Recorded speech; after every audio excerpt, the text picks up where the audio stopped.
afternoon, ladies and gentlemen. Well, the ones that are brave enough to face the lions then. So, we are here today at Moms in Paradise.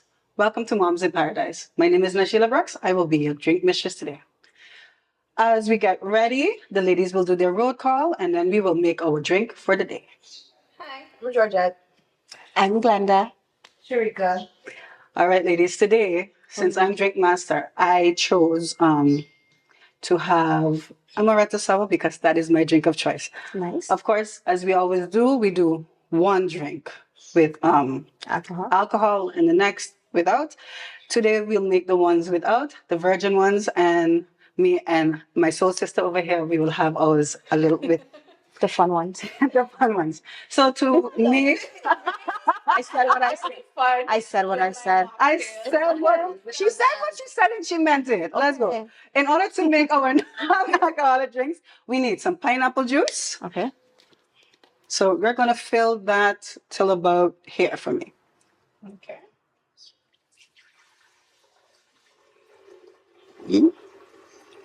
All right, then. That's you can stop.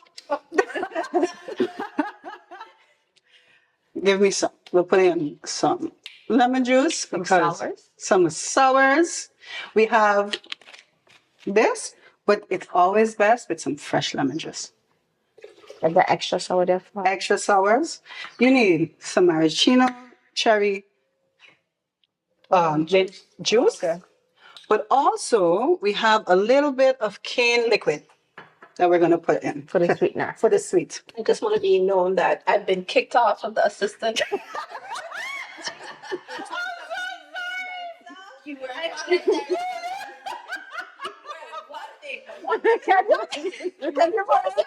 Yes, Let me know when to stop. like about 10 ml.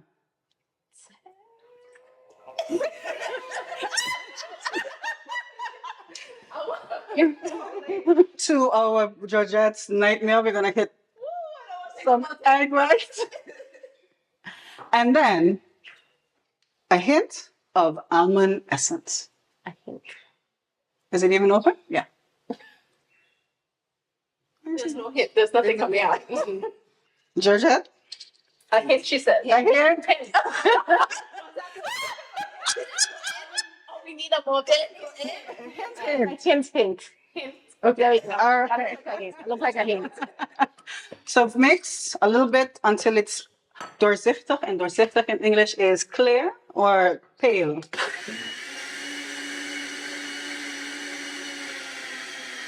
Stop. Unfortunately, this blender only has one sleeve. So now we're going to add some ice. Okay. And then we're ready to pour. In the fridge, I already made our mocktails. So I'm going to go get those. Ice In a cup? Oh, our cocktails. Would the ice have to go in the cup or the blender? In the blender, in the blender. Oh. You see that? Please don't stop me in my assistant journey, as you can see. And you're going to pulse it. So you're going to put it on and off, just to give it a hint of, not to mix it too much. Yeah. You know, like when you're teasing somebody. Add the rest of that in there, and we're going to leave that teasing alone. So ladies, while Glenda does that, Georgette. Wow. I got a whole Georgette. While Georgette does that, one more pour, and start pouring. While we pour, question of the day, how was your week? How was your week? It was long. It was long. It was long. Oh, And busy. long and busy. I think about a sleep. Lack of sleep. Yes. Because Been busy. that's how it goes sometimes. That's how it goes sometimes. I think I'm about the same now. Because I see you, it's long and busy, and all the days are just floating into each other. So that's been pretty much the week. And So, ladies, so that makes it that's even how it fun. is. Long days floating together. Georgia, tell your week was. Oh, nice ones. Busy. Busy. A lot of ups and downs, but Step one, on the one step at a time, and you're able to overcome certain obstacles when it's thrown at you. Thrown at you, you try to catch it, and then you sometimes try to dodge with a dodgeball, but You survived. You survived? You didn't hurt anybody. You didn't kill nobody in the process? no, great. Awesome. Because I don't think I look good in that color. What color it is that they have in front of us right now? It's khaki. It's khaki, right? I don't think all khaki. I think so. Not with this. And then people do my hair up. Like, where do we get this color from? That's a good point. Like, I mean, I watch orange and black or whatever it is. Orange is a new black? Yeah. Yeah. I have no toilet dye. I'm sorry. I don't know what the procedures are by us here, so. Toilet dye. Yeah, that's the thing. I don't remember seeing that Orange is the New Black. The things you see in certain person things. Color their hair. We're gonna leave that alone. We're going to leave that alone. All right, ladies. I don't know if you noticed, we don't have only 4 cups today. We have 5. So in a few moments, we're going to introduce our guest, Narda, and we will tell you all about her story. For you, miss, Thank you much. and for me. Lovely. Awesome. To you. Cheers. All right. Here we go. But that's nice. And? Mm-hmm. I'm gonna be that sweet. Huh? Yeah. So welcome again. As you can see, we're all sitting in the living room, ready to drink our drinks. And as I said earlier, we have a special guest. Let me introduce a lady that I've known for, I think, over 20 years. Ridiculous. Miss Narda Matthew. In May, we also celebrate, not celebrate, but we talk about stroke awareness in the month of May. And Miss Narda, mother of 5 babies, we'll get into it. 5 whole children. We'll get into that a little later. Has recently, and I don't know if it's in last year, a year ago. About a year and a half ago. A year ago, suffered a stroke. For those who don't know what a stroke is, the professional term is CVA, cerebral vascular attack. A stroke is when you have a bleeding or a narrowing of a vein in the brain. Okay. So then that comes with certain fallouts, like maybe the person may not be able to walk or talk, half of their body. Usually you'll see a paralysis in the half of the body depending on which side the stroke hits. Now, our dear Nada, who had a stroke, is walking, talking, miracle, mother of 5 whole children. And she's here to share her story with us. Salute to you. So thank you for joining us. Welcome. Thank you for having me. These are the ladies from Mom in Paradise. We'll do the introductions one more time because I'm not sure if you caught it in the beginning. This is Georgette. Here we have Glenda and Sharika. And of course, you know me, Najila. Me and Narda met, I think, when we were in high school. When I was in high school, she was happily married at the time. I know her. I know. Give us a nice little secret on how to get in the ring. So let me see me gonna walk. Her sister and I were really good friends for a very long time. We used to bunker down in her house and study. Yes. So thank you for being here once again. Narda, can you please tell us a little bit of who you are and talk about how it was to go through what you went through? Yes, so my name is Nada Matthew, as Najila just introduced me. I am a mother of 5. I am married for almost 23 years now. But most importantly, I am an individual. Everybody refers to me as, Kendall's mom, Clarasana's mom, Aiden's mom, Marcella's Crescencia. Those are my 5 kids. Or Kendall's wife. But yeah, it's... You have your own Yes. personality. Exactly. I think my cousin said it best once. I am a woman first, mother second, and whatever my career is third. And I think that you said it, it reminds me of the individual that we are as a woman. Yeah, and we sometimes forget that because, as women, we by nature, we're nurturers, so we take care of everyone, and we often forget about ourselves. Yeah, and when I had my 5th daughter, I actually went through postpartum depression and had to go through therapy, did the work. And that experience really taught me that, okay, you have to make time for yourself. It's so important. And it started with a simple thing as basically just finding an hour every month for me. And an hour at that time seemed like a lot, because here was I with 5 kids, 10 years and under. And it's like, where do you find that time? Time. Well, it became a simple thing because the therapist was like, you have to make time for yourself. And my sister came and she gave me a certificate to go to the spa to get a pedicure and a manicure. And I did that. And that was like basically my alone time. And I felt so good. So then it became basically every month I would go get a pedicure and a manicure just to be by myself. Yeah. So from there, you little by little, I try to find that balance of, okay, sometimes you need that time for yourself, because if you're not good, you can't be there for others, especially for your kids. And especially when they're young, they need you. No matter how you turn or twist it, they need you. And I mean, my kids are a lot older now. My youngest is 14, my eldest is 24, but they still all need you, and maybe in different capacities, but they need you.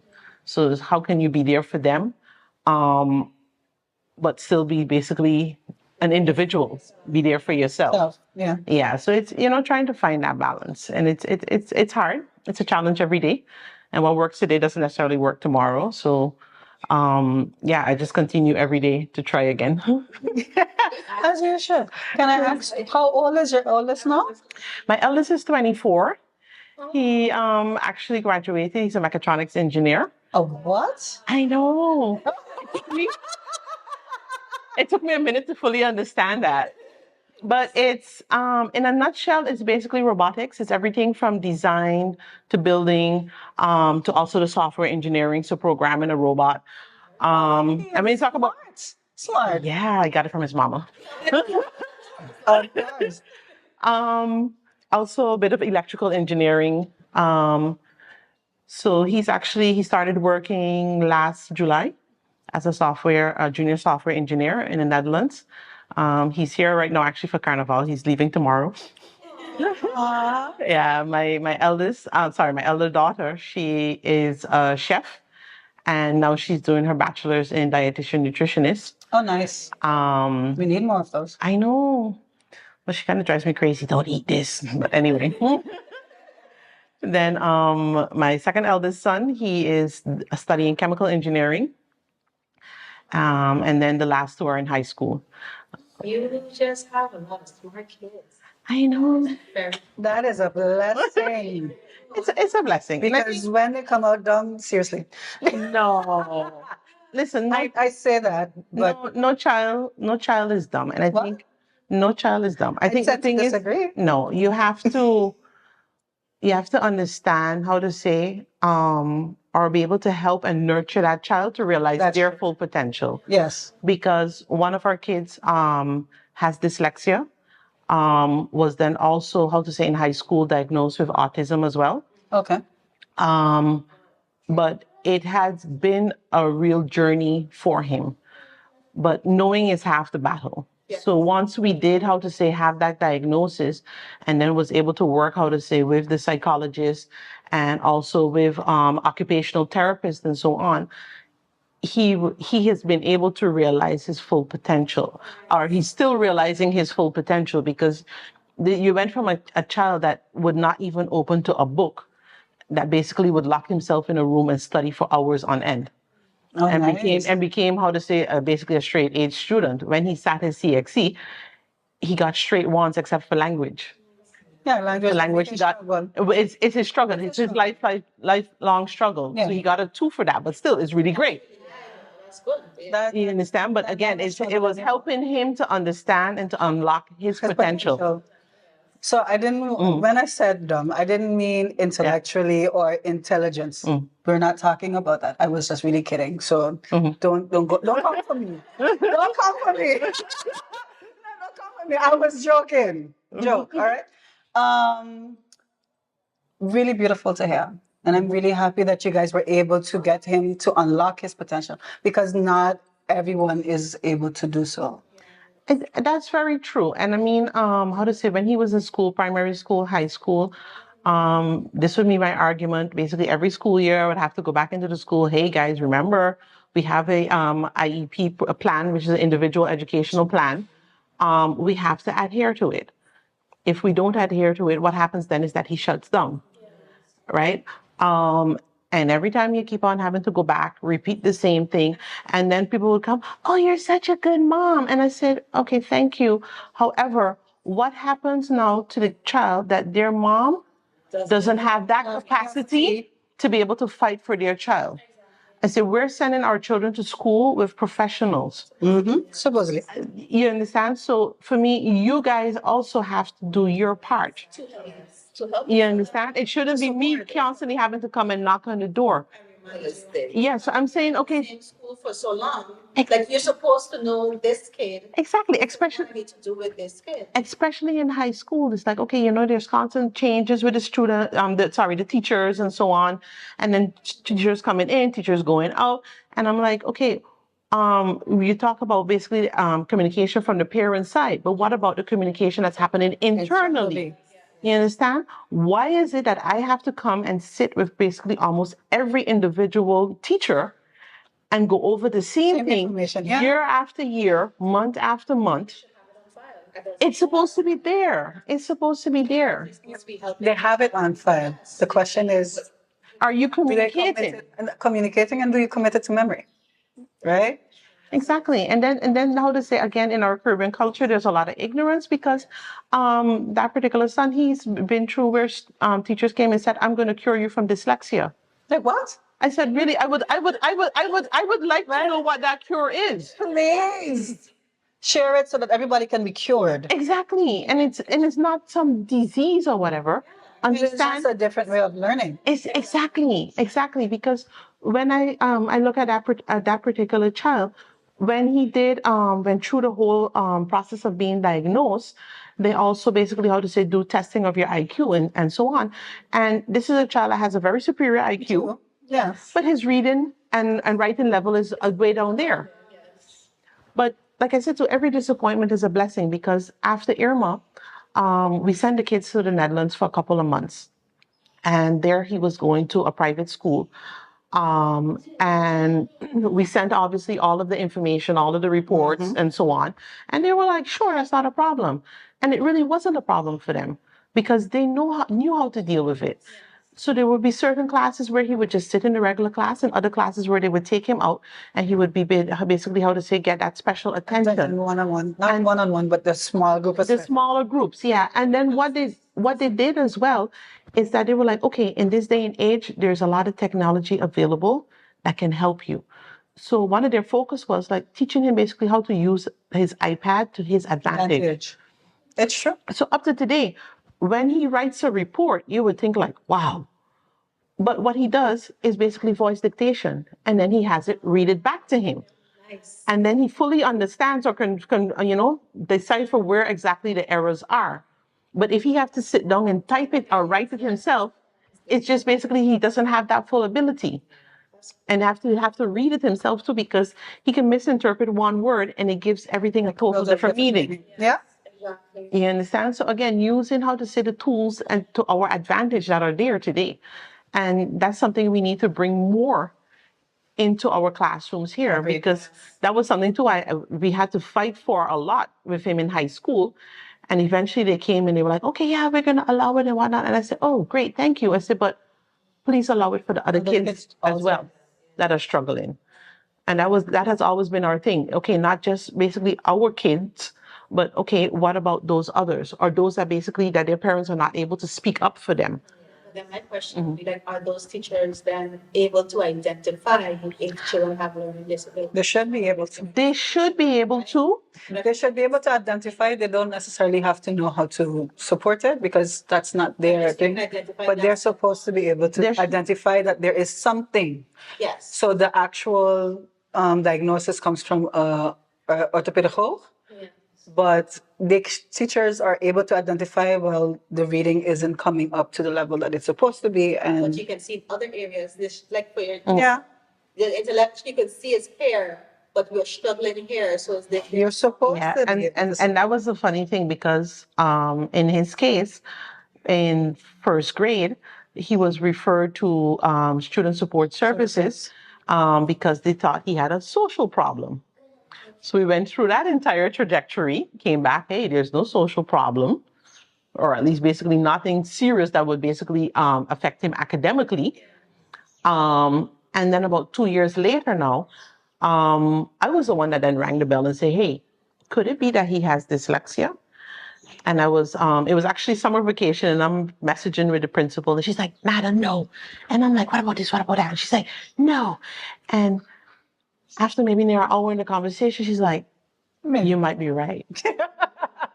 And it was so funny because how did I even come to that conclusion or that consideration was my husband always would put on what they call it, Nick at Night or TV Land, whatever it was, and you'd have these reruns of the Cosby Show. Oh, yeah. And there was an episode where Theo was diagnosed with dyslexia. Because growing up in the Netherlands, I knew about dyslexia, but they always think of it of like, reading a B as a D or a P as a Q, but they didn't understand how broad it was. So from that episode now, I'm like watching the episode, my husband's fast asleep, and I'm watching the episode and I start Googling. I'm like, oh, really? And I'm Googling. And then next thing I wake him up, I'm like, yo. He's like, what? I'm like, I think Ada might have dyslexia. He's like, you wake me up for that? What are we talking about? And I'm like, no, but Theo. And he's like, who's Theo? I'm like, the Cosby Show. So anyway, from that, we started out to say that whole journey of, having him diagnosed. And the psychologist that diagnosed him was actually the same psychologist that he was referred to when they thought he had a social issue. And at first, too, she told me after the fact, she said, I only went through the process to basically kind of satisfy you, but I never expected to actually give him that diagnosis. And she said to me, she's like, do you know how smart he is? I'm like, yes, I know he's very smart. She's like, no, he's really, really smart. I'm like, I know. And then, so when we went through the entire report and, she's giving me her findings and so on, it's like, okay. And she's like, yeah, but no problem. We can do this. We can help him. And I must say, especially at the point where he graduated from high school, and his CXC results came back really good. I called everyone individually and thanked them.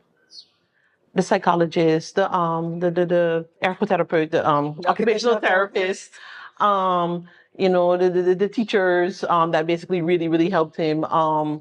Everyone along the way, because it's a lot. It's a lot. Okay. And it really comes back to that saying that it takes a village to raise a child. It does take a village. It does take a village. Yeah.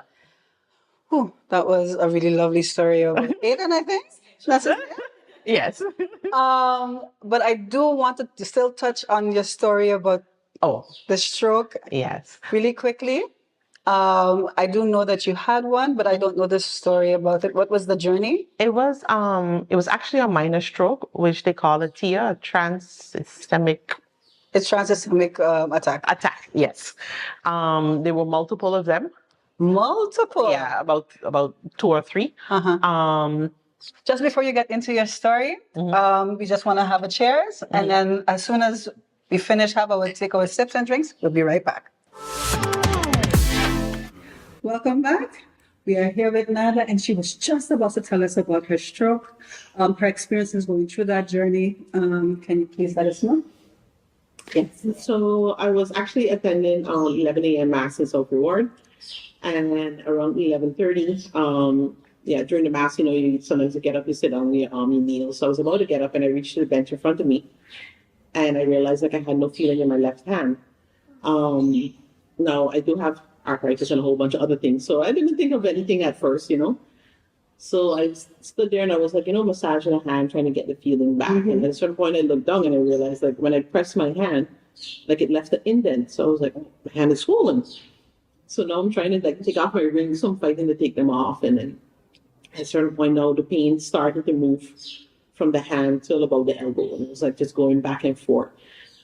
So I started praying. I'm like, God, imagine if I'm here and not taking this serious, it's something more serious.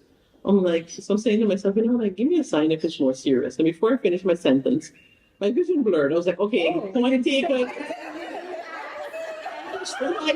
I take it, I'm like, okay, Vision, a sign I'm right like- away. I'm like, can I have him back so I can walk outside? I don't want the ambulance to take me out of here. And I'm still massaging anyway.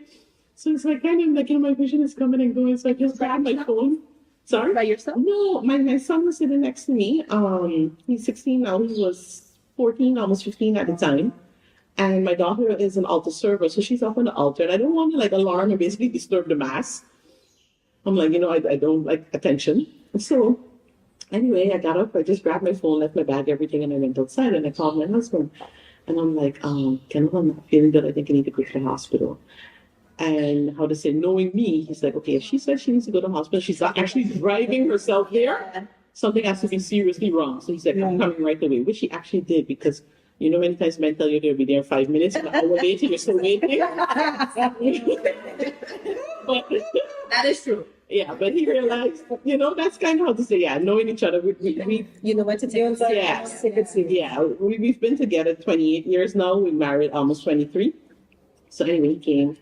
By the time he reached, mass was basically done. Went to the hospital, and I'm there waiting for the triage nurse. Finally, she comes out, brings me in. Eventually, they take me to a room in the back, and the emergency room doctor comes in. At a certain point, he's like, yeah, I want to do an MRI. So I'm like watching. And he's like, you know the real reason you're here?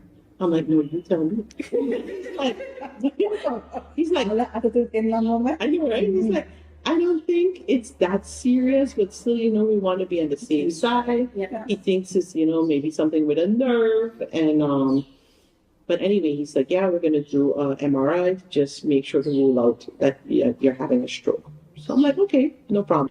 We went, I went, did the MRI, came back, sitting in the room, and the doctor comes in. He's like, he's just watching me. He's like, the words can't even come out. And he's like, yeah, you are actually having a minor stroke.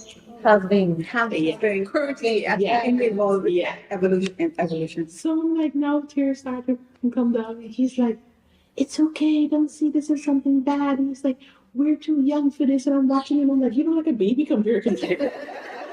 You're too young for this. And he's like, he said, look at it as a warning because That's what it is. Yeah, he's like, there's something else happening. And we need to figure out what it is. He says, sometimes we're never able to figure it out. He said, but hopefully we will be able to figure it out. So anyway, so they continue now and they start to do blood work. I mean, they end up with a package like this thick. Even went and did what they call it DNA and all type of thing. Because part of a medication they wanted to put me on, apparently if you have Asian descent, then it doesn't, work with you or whatever the case might be. So they asked, and I was like, not that I know of, but still. Anyway, now I went to the cardiologist. Mm-hmm. At the cardiologist now, she's like digging and poking, and I'm thinking to myself, okay, enough already. And at a certain point, she goes, uh-oh. And I'm like, uh-oh, what? So I'm there, trying to stay composed. And so the cardiologist said, okay, she cannot confirm it in the echo. I would have to do additional testing, which I'd have to do something called a TEE. Basically that they send a camera down your throat and through the esophagus, they take a look at the heart. I know. It really wasn't. But Do something to numb the throat. they did, but you still feel that. I mean, come on. No. So I did that, and then they were able to confirm that I had a hole in my heart. Oh. Yes. Probably from birth? Or? It's something from birth. But they didn't no one realize it until now. Yeah. Now, this is the funny thing, because as a child, I had issues with my heart. I always knew I had basically a heart problem. And when I was 14 years old, living in the Netherlands, they told me, hey, you outgrew the problem. You're good. So I was like, yes, I'm going to live my best life. However, my mom being my mom, if I sneeze too hard, she's like, go to a cardiologist. So I've been to cardiologists Your whole life. my whole life. I even, I was in Barbados. I went to a cardiologist there. I was in Colombia with my mother-in-law for medical. I was having issues with my pressure. I went and saw a cardiologist there, did the whole full workup. I don't know how many cardiologists in the Netherlands, and no one saw this. Wow. And here comes this very young cardiologist, and she's like, Fresh ones. here you go. This was here on the island? Yes, it was here on the island. I'm very proud of my cardiologist. I'm just. So anyway, that started a whole journey where basically she said, okay, the suggestion was that I have to close the hole in the heart, basically to prevent future strokes from happening, which led me to going to the Netherlands last year, June, to do the operation, because that's not something that can be done locally. So that also, was a journey as well, because at first I thought, okay, hey, we're going to do this easy. My elder kids are living in Eindhoven. My brother's living in Eindhoven. There's a hospital there, St. Catharina Hospital. They have a whole heart and vascular division. I'm like, we got this. So I call them, and I got the most unfriendly person on the phone, and she's like, yeah, but we don't do this here. Wow. And I'm like, so I'm like, okay, can you tell me, maybe where or who I can contact? Oh, I need to ask a colleague. I'm like, okay, thank you. So I'm like trying to be patient, because there are two people I don't mess with: anybody that's preparing my food and anybody sending to me medically. So she comes back. She's like, yeah, you need to be by an academic hospital. I'm like, okay, can you tell me which hospital is an academic hospital? I have to check with my colleague again. She didn't think to get that information once. So she went back to her colleague, and she's like, yeah, you could go to Erasmus in Rotterdam or Maastricht, or you could go to Radboud in Nijmegen. So I'm like, okay, thank you. Do you have the contact information? Yeah, you can just Google that. I said, oh, thank you so much for your time. And I went and Googled. And when Googling, funny enough, the first hospital that popped up was St. Antonius Hospital in Nieuwegein. And the name, was familiar to me, because when I'm in the Netherlands, and I drive. Anywhere I travel to, I drive. So I'm usually on the highway between Eindhoven and Amsterdam, and I always pass the sign, the exit, saying St. Antonius Ziekenhuis. And why it resonated with me is because my brother's middle name is Antonio, and one of my sisters, her middle name is Antoinette. So I'm always like, oh, that's their hospital. So funny enough, this hospital comes up as the first on the Google search, and I contacted them, and I got the most friendliest person on the phone. So I was like, I'm like, okay, God, I get it. I get it. I get it. So she started the process one time. She's like, okay, stay on the phone with me. I'm going to create a patient account for you right away. And when you email, you're going to use this number so that they make sure they link all the documents to this, blah, blah, blah. Then the doctor's going to contact you and blah, blah, blah. And everything just went blah, blah, blah. Smoothly. Very well. Very smoothly. I mean, at first, yeah, there was a little, difficulty in actually getting to speak to the doctor, because how their whole system is set up. And then they can basically, like the doctor would call you, but then he needs to call a Dutch number. And here am I in St. Martin. So that was a little complicated at first, and I was getting a little frustrated, but I was like, okay, God, it's in your hands. Eventually, the doctor basically called me on WhatsApp from his private number. He's like, let's do it like this then. And that's how we spoke. And he's like, everything. He's like, no, but I have all the documents. Everything's good, blah, blah, blah. He's like, okay, there's, one or two things that I would like you to do before you come. But he's like, hey, once you come, you reach the Netherlands, we can operate you basically the same day.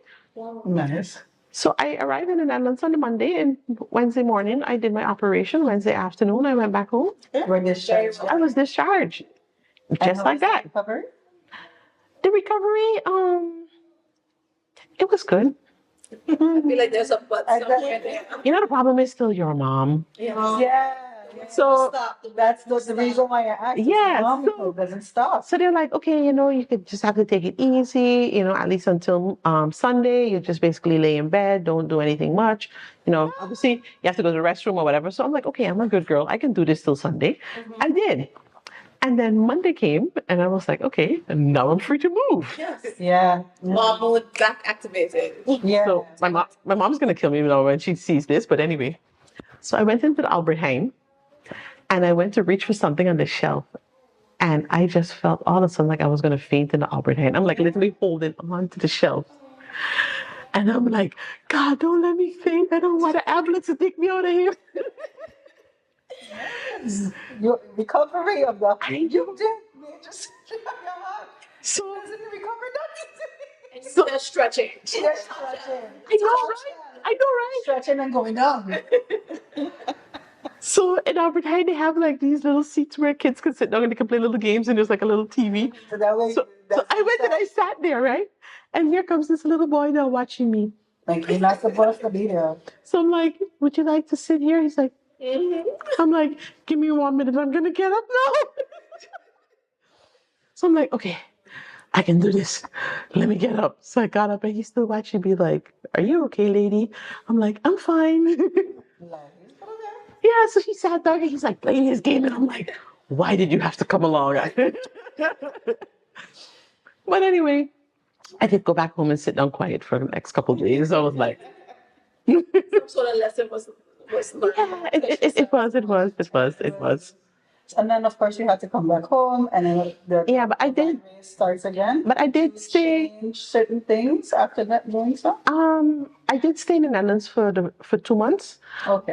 Because they were like, okay, the first 2 months are like how to say the most critical, and there's a lot that you know you not should not be doing. And I'm like, if I'm in St. Martin, I am going to do. Oh, Yes. And I'm like, I don't want to how to say rush back home, and then next I gotta go back. So I'm like, let me take that time to really how to say recover at least as much as possible. In that period. Yeah, so the first 2 months were the most critical, and it's like, okay, after 6 months, it basically would be healed. The hole would be closed and everything. So I came back after the 2 months, and it was really how to say, even if I wanted to, I couldn't. Yeah. So it was like a lot of things, I had to just leave it alone, close my eyes, look the other way. How was that for you?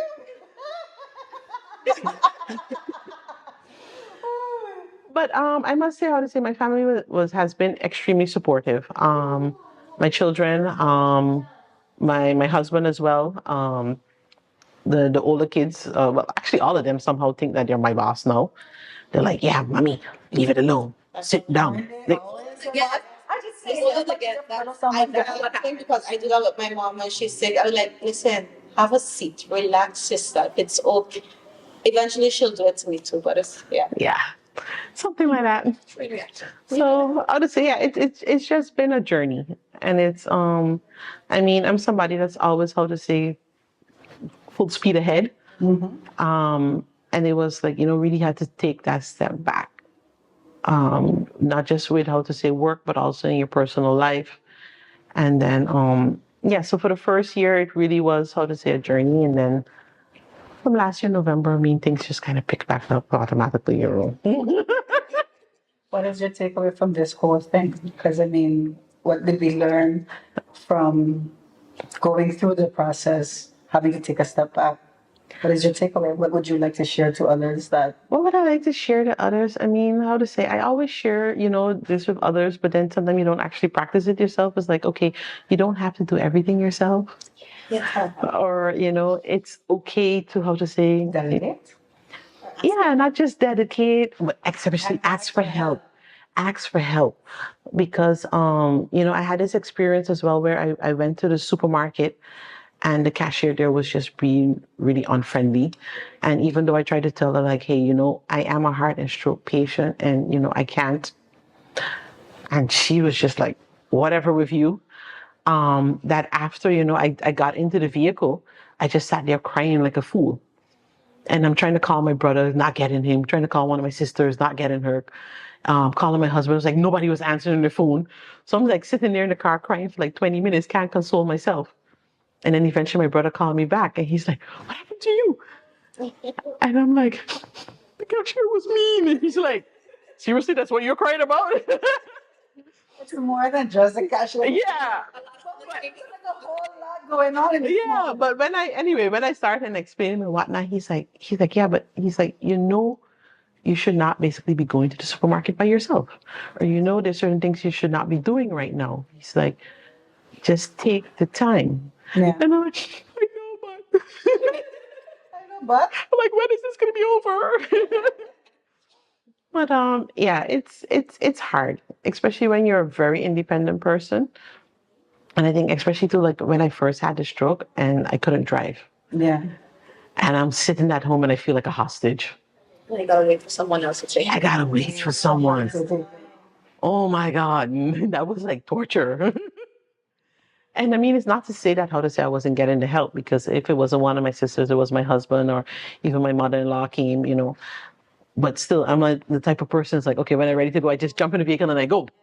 And now I gotta sit down and wait for somebody to reach from wherever. And it's like, that 15 minutes can't pass yet. Yeah, but I would say it's been a challenge. It's been an experience. And I think, and most importantly, I'm just really grateful. I think at the end of the day, God has really been with me throughout this journey. And sometimes, we have to listen. Sometimes, how to say, he sends us different messages, but we don't always see it or understand it. But that's something also that, when I pray, I'm like, okay, God, if you're going to send me the answer, please let me understand it. So I must say, yeah, for that, I've been very blessed. Yeah. Oh, Thanks. Thank you for sharing. yes. You're most welcome. Sorry. So no, because I know you so long, and this story is like you've always been go go go go go. So I am also quite happy that not that you've been through it, but that you're also taking time for yourself, and that you are. And the takeaway is to ask for help. So I'm hoping that you still try to ask for help, even though you feel stronger and you're doing much better and you look amazing. Because Thank you. I don't know if anyone knows, but in the line of work that I do, I usually see the worst side of going through strokes and those kind of things where people don't end up walking or talking. So to know that you've been through it and to see you come out so strong, I am so happy to know you, and I'm feeling very blessed to have heard your story and be able to share it with all you lovely people out there. So thank you so much for joining. Thank you for having me. Yeah. I'm sure we'll cross paths again because I speak for myself, but I think I speak for them too. We thoroughly enjoyed your story. And I think we all have to take the takeaway that you gave us, which is ask for help. Yeah. In our daily life, I don't think any one of us sitting here asks for help. And we didn't go through what you went through, but I do believe that we all don't ask for help enough. So thank you for sharing again. You're most welcome. Thank you for having me.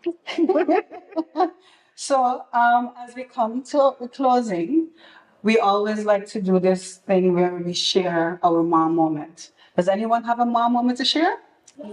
Me first. So I have my mom moment for the week. My daughter's name is Sophia, and I don't know if I told you, ladies, my daughter talks in her sleep. So, and she kind of opens her eyes and she looks at me and she has a full conversation and doesn't remember what the conversation is the next day. So recently, and I went out, and I don't usually go out, but I was exhausted. And I went to bed and she was sleeping next to me. She wakes up, she taps me in my face. She says, "Mommy." I'm like, "Yes, Safia, what happened?" So when I turn older, because she doesn't know what the driving age is, she's like, when I turn older and I go to high school, I need to drive, right? I'm like, so This ain't America. first of all, I was sleeping. Second of all, child, go back to bed. This is at 3 o'clock in the morning, mind you. She sits up, she taps me again, but no, mommy. When I go to LU, so she picked her high school already. When I go to because she won't be cheap and just go to the places that I could afford. No, she wants to go to LU. So when I go into LU, I need to be able to drive. I say, when you start LU, my darling, you won't be old enough to drive. Please leave me alone and go back to bed. Mommy moments.